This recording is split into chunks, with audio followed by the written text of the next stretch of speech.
বন্ধু মনে রাখো ভাইয়া, একটা কথা শক্ত কই, রাগ হইও না প্রিয় ছেলে বাপ।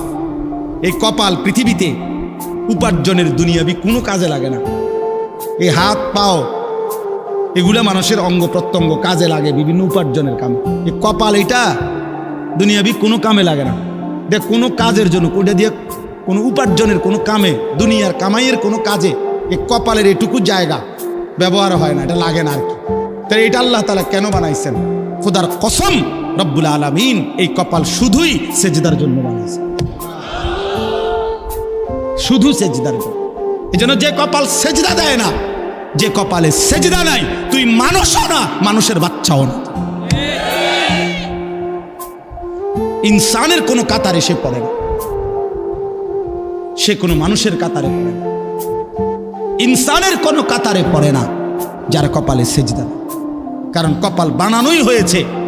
সেজদা কাকে বলে? ওয়াদউল জাবহাতে আলাল আরদ, জমিনের মধ্যে কি রাখা। এই তো কপাল রাখাটারই কি কয়? তার মানে সেজদা কপাল। কপাল বানানোই হয়েছে কিসের জন্য?